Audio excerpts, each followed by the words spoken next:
A Course in Miracles, Lesson 190. I choose the joy of God instead of pain. Paragraph 1. Pain is a wrong perspective. When it is experienced in any form, it is a proof of self-deception. It is not a fact at all. There is no form it takes that will not disappear if seen aright. For pain proclaims God cruel. How could it be real in any form?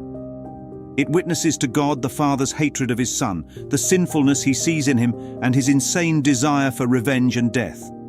The alarm is proof of nothing. The alarm is going off. You hear it. You feel it. Racing heart, clenched chest, sweaty fear. But does that mean there's really a fire? No. It just means you believe there is one. That alarm, pain, proclaims God cruel. Because what kind of loving creator builds you a body that burns, a world that fails you, and a mind that betrays itself? Pain says, God made this. But it's not a fact. It is not known. It cannot be proved. Because when the dream ends, there's no fire and no alarm. Forms of pain, different sirens, same illusion. What are the forms that pain takes? Let's name them. Physical illness, abandonment, grief, rejection, loneliness, failure, injustice, jealousy, anxiety, regret. Each is just a different frequency of the same dream alarm. Some shrill, some low and steady, but all false indicators of a false fire. None of them prove anything real. Why? Because you, the holy dreamer, have forgotten the bed you're safe in. The alarm means nothing about you. It doesn't tell the truth about God. It doesn't even tell the truth about the dream. Why does it have to be projected onto God? Because the ego must explain why you're suffering. And since it can't admit you made the dream yourself, it blames the architect. It says, God made this prison. God made this pain. And now you've got a father who punishes, who burns his own son, and who delights in vengeance. But what if the fire is false? What if the room isn't even real? Then what is the pain telling you? Only that you believe something that is not true. That's all. Let me paint the picture again. You're sleeping peacefully. A siren wails inside your head. You toss, you turn, you sweat, you scream. But your body, your real body, is still in the bed, untouched. The fire never happened, but the belief in it was everything. This is what the Course means. Pain is a wrong perspective. It's a false alarm. And it vanishes, not by extinguishing the dream fire, but by waking up. So, mighty companion, here's how we carry this smoke alarm metaphor through all 11 paragraphs. The alarm, pain, is never about what's happening in truth, only in the dream. Every attempt to fight the fire is still within the dream. The answer isn't a fire hose, it's awakening. When you choose the joy of God, you're not fixing the fire. You're realizing there was never one. Gratitude is the moment you see, oh my God, it was just a dream. Forgiveness is the silence that follows when the alarm stops. Joy is not the rebuilding after the fire. It's the laughter you feel when you open your eyes and realize you never left your Father's arms. Let's close this movement with the key idea that lights the next. If pain is real, God is cruel. If God is real, pain is not. So if the alarm is screaming, it is not because God set the fire. It is because the dreamer forgot where they were. And that, mighty companion, is the first mercy. You don't need to put out the fire. You only need to wake up. Can such projections be attested to? Can they be anything but wholly false? Pain is but witness to the son's mistakes in what he thinks he is. It is a dream of fierce retaliation for a crime that could not be committed, for attack on what is wholly unassailable. It is a nightmare of abandonment by an eternal love which could not leave the Son whom it created out of love. Pain is but witness to the Son's mistakes in what he thinks he is. You think you are the one trapped in a burning building. You hear the alarm. You feel the panic. But pain is only the sound that confirms the identity you chose, not the truth of what you are. The alarm doesn't testify to a fire. It testifies to your mistaken belief that you are in danger at all. Can such projections be attested to? Can they be anything but wholly false? You imagined the house, you installed the alarm, and then you forgot you did it.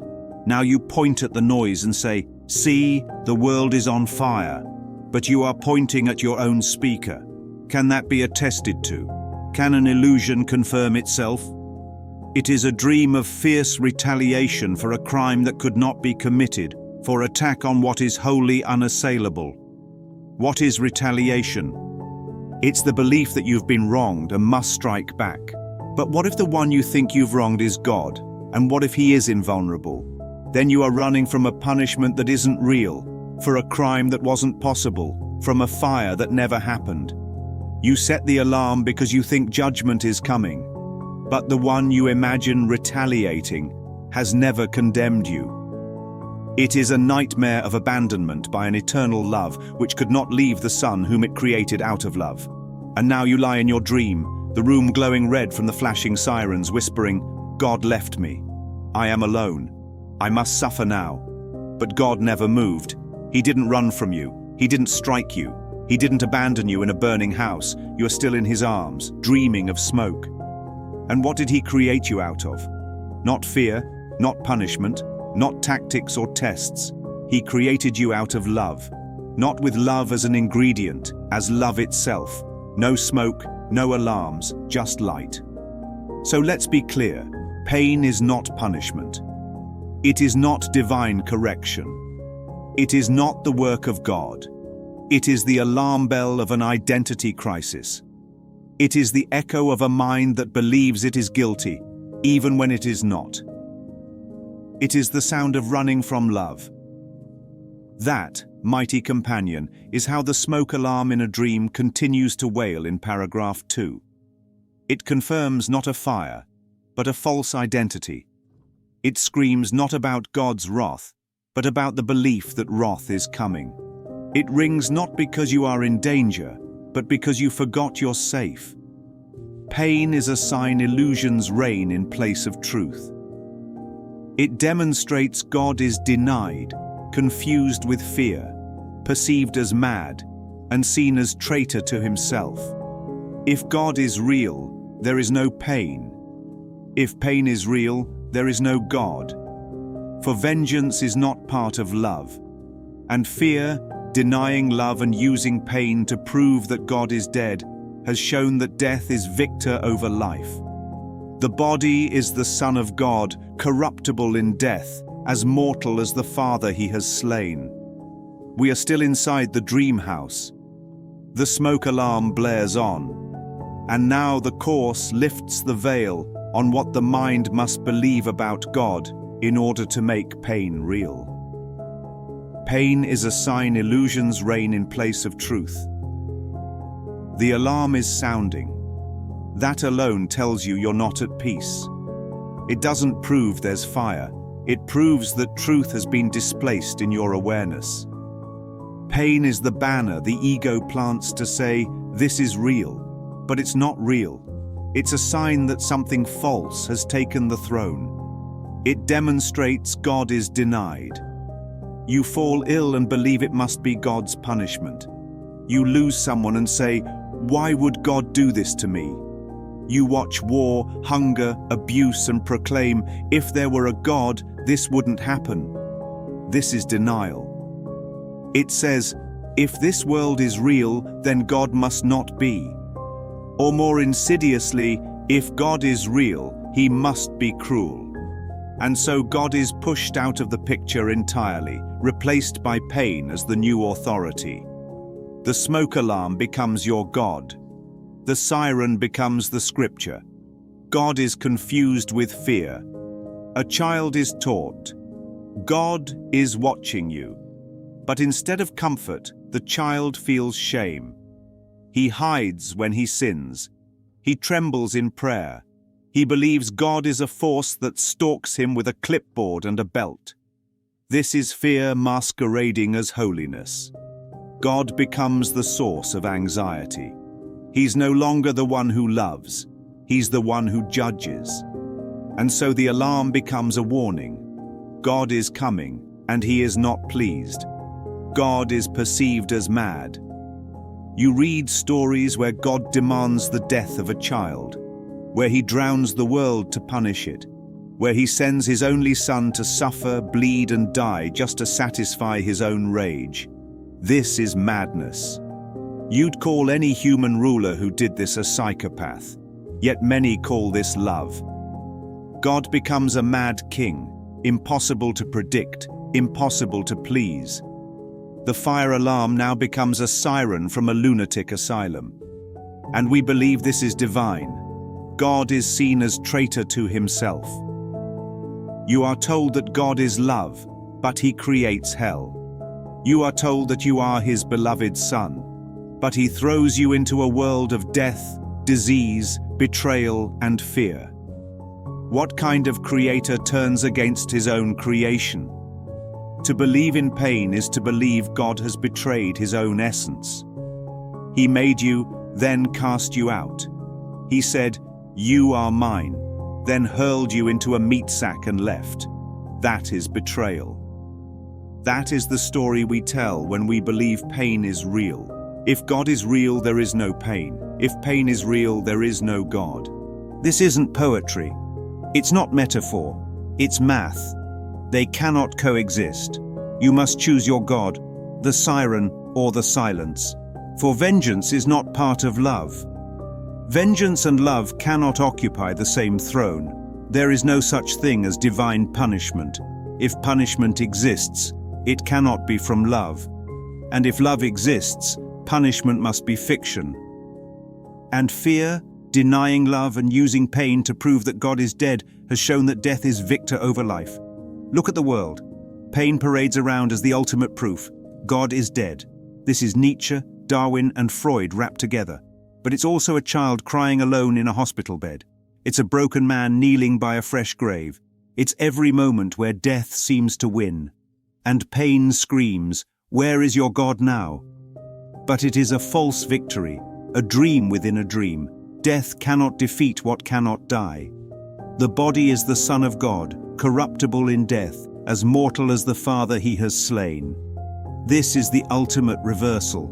You are told that you are the body. The body suffers. The body dies.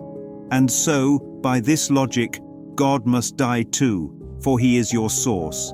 You see God as killed by your pain, slain by your belief in the body. Now the smoke alarm blares in a house where both the Father and the Son lie dead. But this is not salvation. This is the ego's theater, a tragic drama where every character is guilt, wearing a different face. But here comes the mercy. You are not the body. God is not dead. The alarm is not real. The fire never burned. And the love that made you cannot be threatened. Peace to such foolishness. The time has come to laugh at such insane ideas. There is no need to think of them as savage crimes or secret sins with weighty consequence. Who but a madman could conceive of them as cause of anything? Their witness, pain, is mad as they, and no more to be feared than the insane illusions which it shields and tries to demonstrate must still be true. O mighty companion, now we're standing in the part of the dream where the course begins to laugh. This is paragraph 4, the turning point, where the alarm still wails in the dream, but the dreamer starts to smile, where the sirens scream, and you say, "Wait a minute, this is ridiculous. Peace to such foolishness. Let the alarm ring if it wants. You don't have to obey it. You don't have to believe it. You don't have to run from a fire that never existed. You can turn to it and say, peace, smoke alarm, peace, dream fire, peace, ego theater. You don't fight illusions, you outgrow them. The time has come to laugh at such insane ideas. Yes, laugh. not mock, not scorn, but laugh, the way a child laughs when he realizes the monster in his closet was just a coat on a hanger. The Course isn't saying your suffering is funny, it's saying the story behind it is absurd. Let's list some of these insane ideas the Course is inviting us to laugh at. That God would create a world of death to teach you a lesson. That He would require the bloody death of His Son to feel better about your sins. That eternal love could suddenly rage like a bitter human parent. That the Creator of light lives inside a bolt of lightning, waiting to strike you. That holiness must be earned through fear, punishment, and pain. That your body could be your identity. That the mind of Christ could be locked inside a decaying brain. That love needs suffering to prove itself. These are the ego's bedtime stories, and the Course says, the time has come to laugh. There is no need to think of them as savage crimes or secret sins with weighty consequence.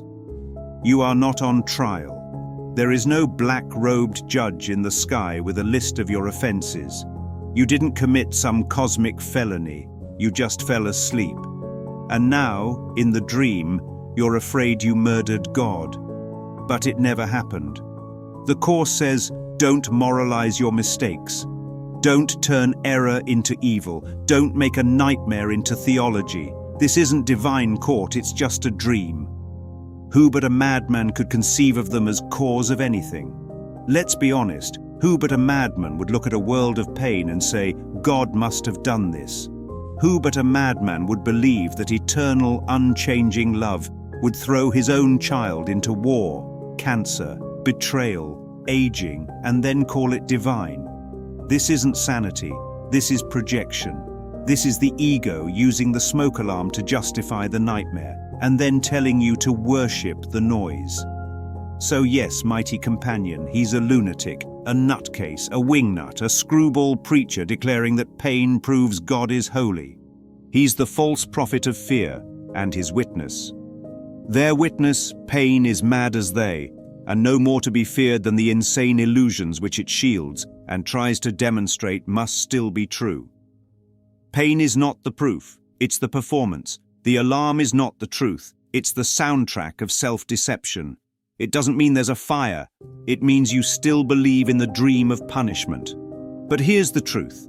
Pain has no intelligence, it doesn't know what it's doing, it just screams, trying to convince you that what isn't true still must be. But the more you look, the more you realize. There's no smoke, no heat, no fire, no crime, no trial, just a dream. So yes, mighty companion, go ahead. Laugh, not at yourself, but at the foolish idea that you could ever separate from love, and that love would punish you for it. The alarm blares. You reach over, you press the button. Snooze. The room is silent. You are safe. God is still God. It is your thoughts alone that cause you pain. Nothing external to your mind can hurt or injure you in any way. There is no cause beyond yourself that can reach down and bring oppression. No one but yourself affects you. There is nothing in the world that has the power to make you ill or sad or weak or frail. But it is you who have the power to dominate all things you see by merely recognizing what you are. As you perceive the harmlessness in them, they will accept your holy will as theirs. And what was seen as fearful now becomes a source of innocence and holiness.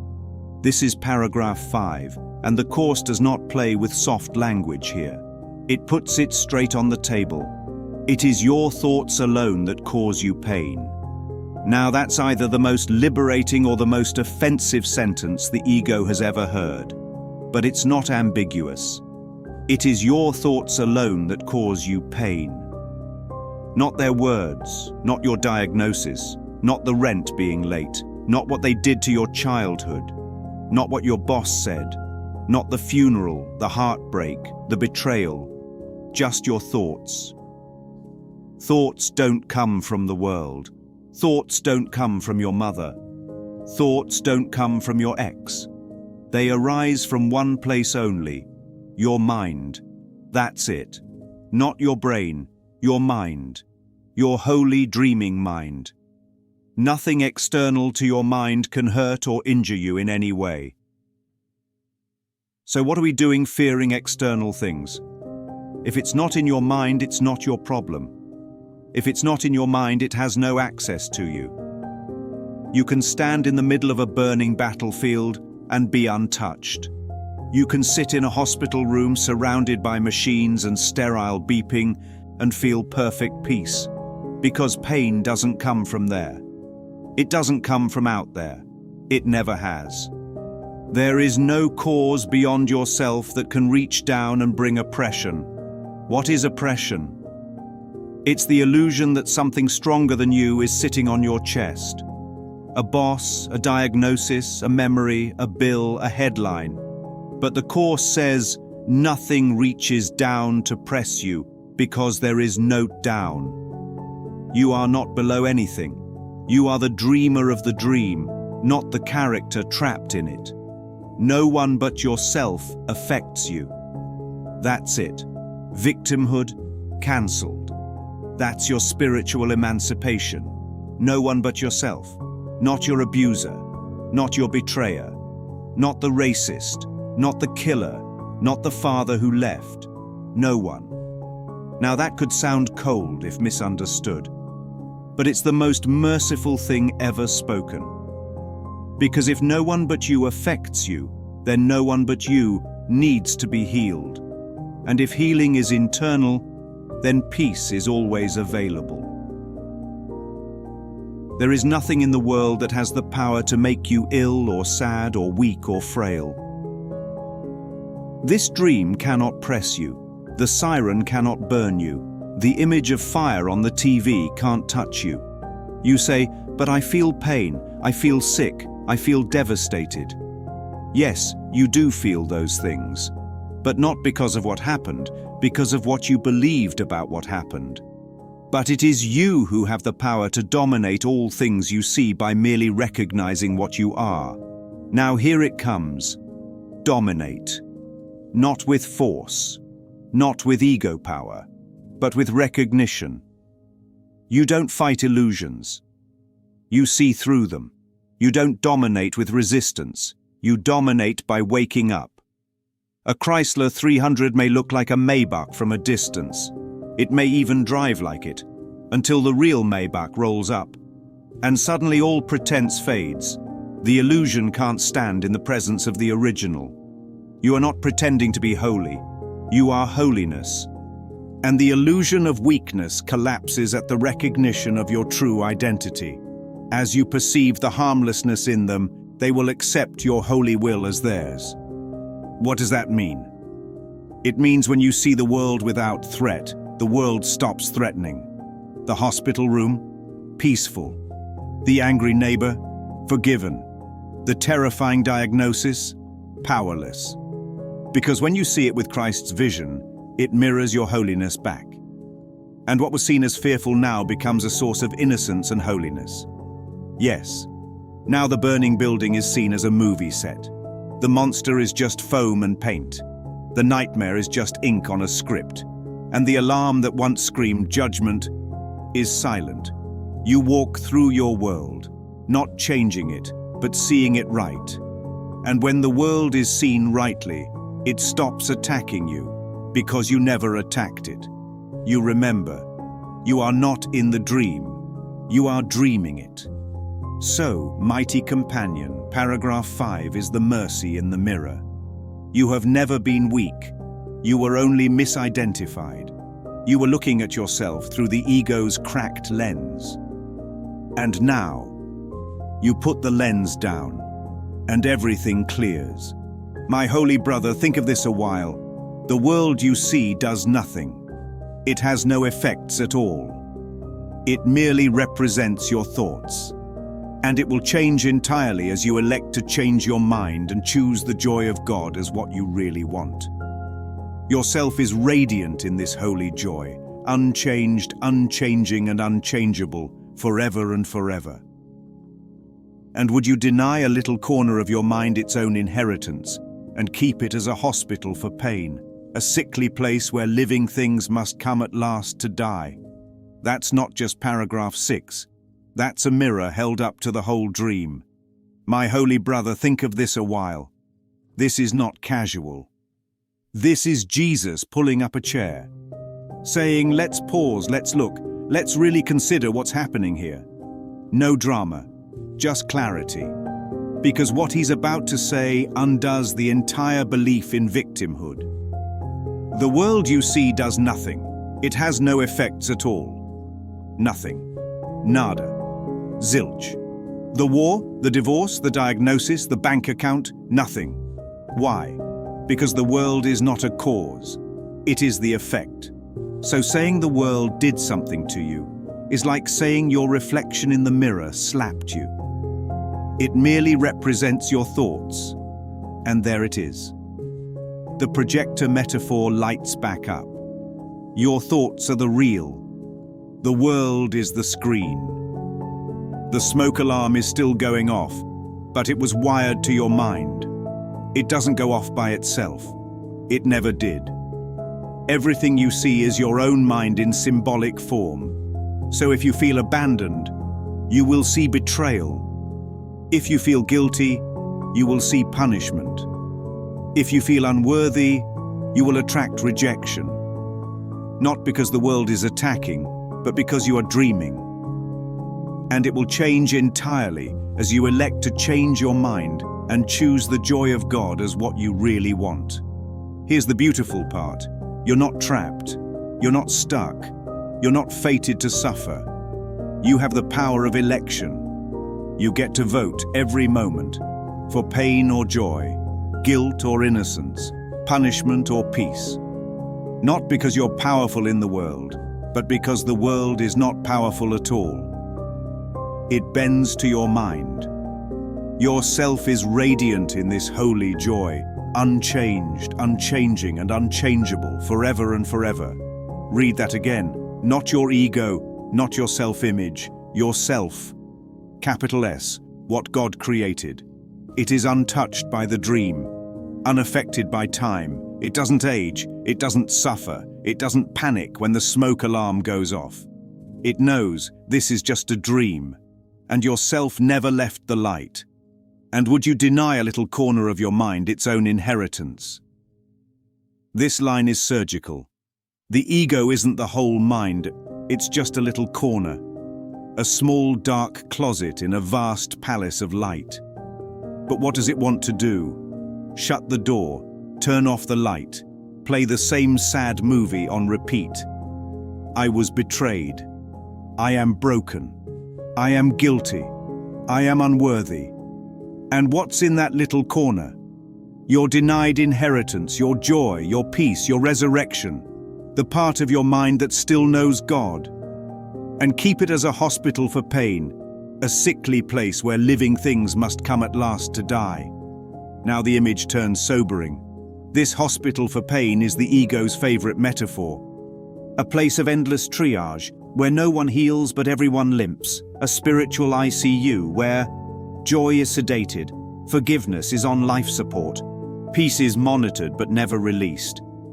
And worst of all, you built this hospital, not consciously, but with belief, with guilt, with a refusal to accept the inheritance that was always yours. The Course asks, would you keep your mind in this ICU?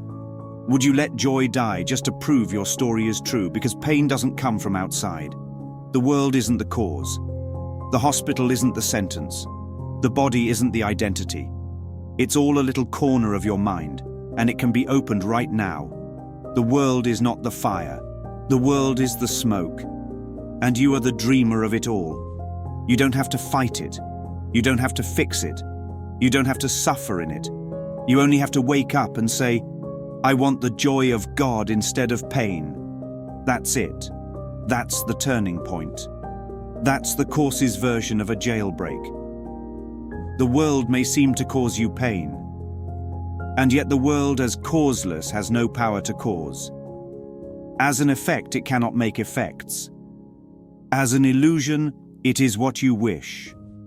Your idle wishes represent its pains. Your strange desires bring it evil dreams. Your thoughts of death envelop it in fear, while in your kind forgiveness does it live. That's paragraph 7, and it's smoking hot with clarity. Seem. Say it again. Seem. The course doesn't say the world does cause you pain. It says it seems to. And seem is the ego's favorite disguise. It doesn't say, I'm real. It says, I seem real enough, don't I?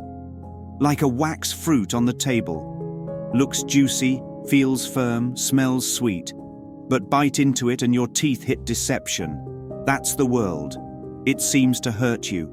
It seems to break your heart. It seems to betray you, reject you, kill you. But all it ever was your thought on display. And yet the world as causeless has no power to cause. Causeless. It didn't originate itself. It's a projection, not a source. It's the puddle on the ground, not the storm. Would you say the echo caused the voice? Would you say the shadow struck the object? Would you say the smoke set the fire?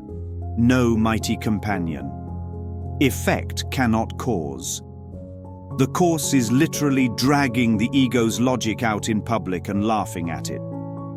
As an effect, it cannot make effects. Here it is, stated plain. The world is an effect, a result, not a source. That means it has no generative power.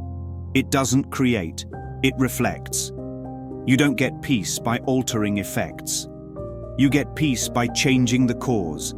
And the cause is always in the mind. As an illusion, it is what you wish. Here we go deeper. The world is your wish made visible. And it's not about logic or morality. It's about desire. If you secretly wish for punishment, betrayal, or sacrifice, you will see a world that seems to offer just that. Not because you deserve it, but because the mind gets what it believes it wants. Your idle wishes represent its pains. So what are idle wishes? They're not evil. They're not demonic. They're just unexamined. Casual little cravings, silent little fears, whispered self-concepts. I want to be special. I want them to regret leaving me. I just want to be admired. I want to win even if they lose. I want revenge. I want to suffer just enough to prove I was mistreated. I want the body to mean more than the spirit. These are idle wishes. They drift across the mind like tiny clouds, but left unchecked, they paint the whole sky grey. Your strange desires bring it evil dreams. Now we go deeper still. What are strange desires? They are egoic cravings dressed up as virtue. They are wanting love, but only from the ones who first hurt you. Wanting peace, but only after your enemies are punished. Wanting holiness, but keeping your secret guilt intact. Wanting healing, but refusing to let go of your story. And these desires don't bring you actual consequences. They bring you dreams. Not just sleeping dreams, but waking illusions, scripted in fear. Your life becomes a dream of being victimized by your own projections. Your thoughts of death envelop it in fear. Now here's the core wound. The world seems terrifying because your own death thoughts color it. You don't see the world. You see your fear of dying painted over the trees, the people, the headlines. You see mortality, loss, decline, threat.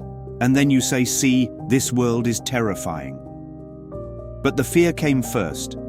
The world is just your fear-wearing scenery, while in your kind forgiveness does it live. Now the miracle lands.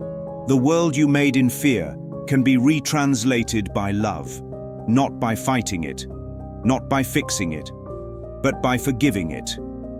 Forgiveness is the air freshener of the mind. It doesn't scrub the dream, it reinterprets it.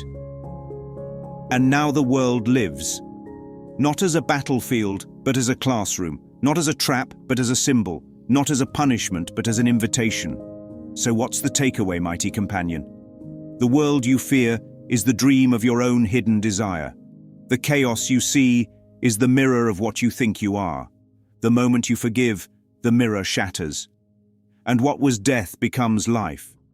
What was fear becomes harmless.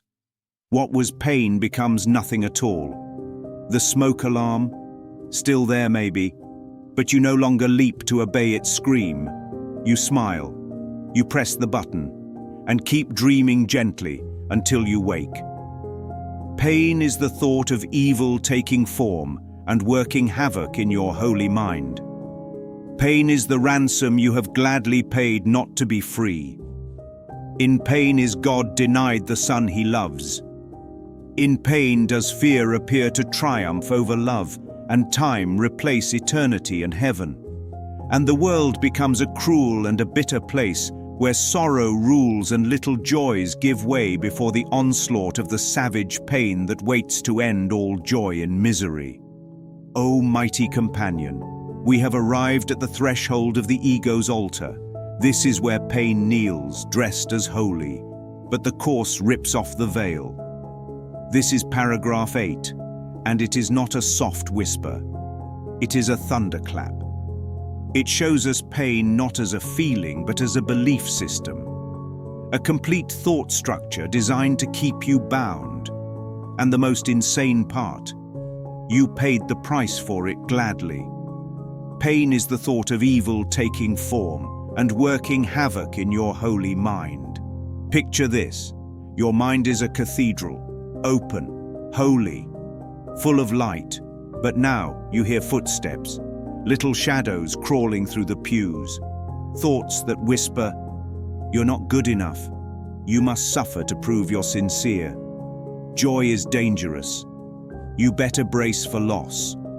These are like little minions, slippery, shadowy thoughts you think you control, but they're the saboteurs. Pain is not just the ache, it is the belief that evil is real and has entered you. And that belief will wreak havoc. Pain is the ransom you have gladly paid not to be free. Now let's stop here, because this line unravels martyrdom. You weren't robbed. You paid it. Gladly. Why? Because if you're in pain, you don't have to forgive. You don't have to take responsibility. You get to stay in your cell, clutching your wounds, saying, "See what they did to me." Pain buys you innocence in the ego's courtroom. It lets you stay the victim. It says, "If I'm suffering, then I must be the good one." But the ransom isn't freedom. It's a chain. And the course gently says, you walked into the prison. You threw away the key. And then you called it holiness. In pain is God denied the Son he loves. Now it's theological.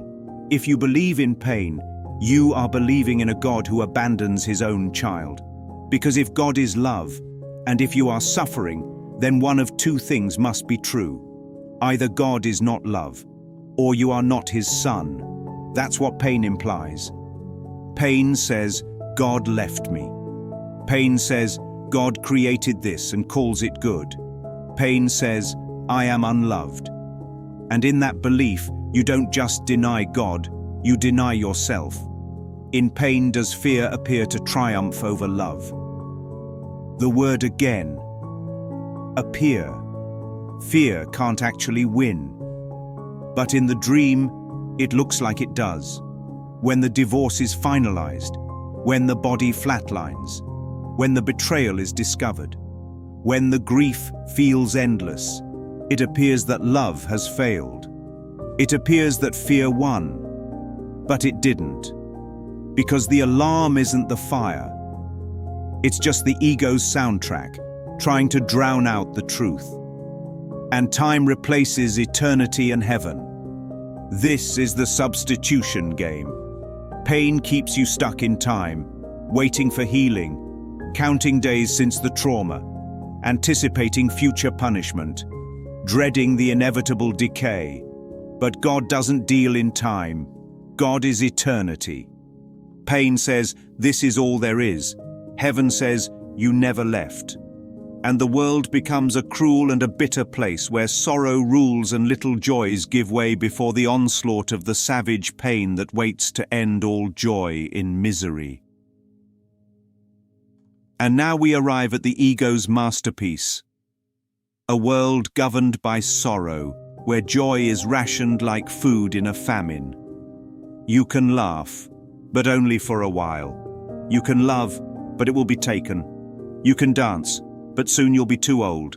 This is the ego's vision of earth, a place where pain is the final authority, where even happiness must bow to death, where every sunrise carries the shadow of its own sunset. And the core stands over this twisted throne of pain and says, no, this is not real, this is not you, this is not God.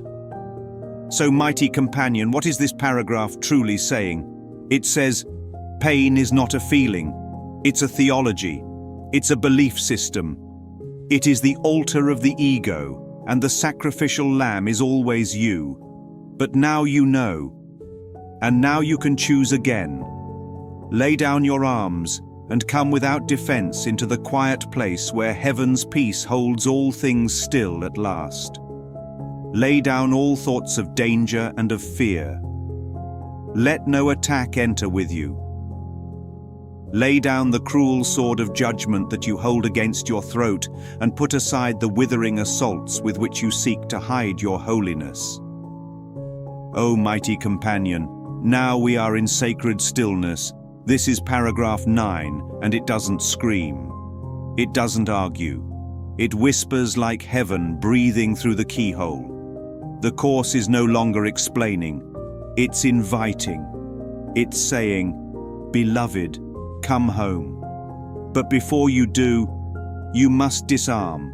Not because God is dangerous, but because you are still carrying weapons against yourself. Lay down your arms and come without defense.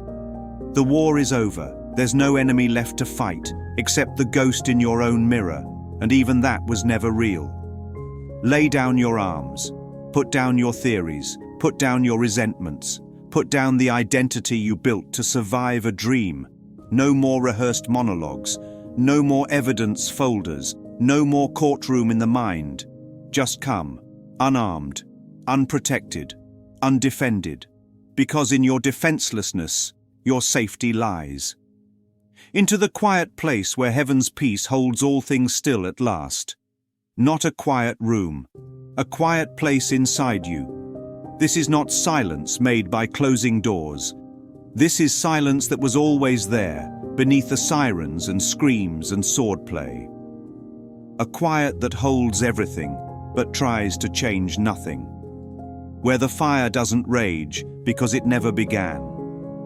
Lay down all thoughts of danger and fear. All of them. Not just the big traumas, even the subtle, casual, quiet fears. They might not love me. This won't last. I'm not good enough. I better stay guarded. Drop them. Not because you shouldn't have them, but because they were never yours. They were rented from the ego's catalogue. You don't need them anymore. Let no attack enter with you. You're coming into holy ground. Don't bring bitterness into Eden. Don't carry your ex with you. Don't carry your boss, your parent, your betrayer. And above all, don't bring the version of yourself you still punish. No attack enters here. No weapon is permitted, not even the subtle dagger of self-criticism. Lay down the cruel sword of judgment that you hold against your throat. O mighty companion, this is the line that breaks the spell. You think judgment is aimed at the world, but it's pressed against your own neck. Every time you say, I should have known better. I'm so stupid. I'll never get this right. God must be disappointed in me.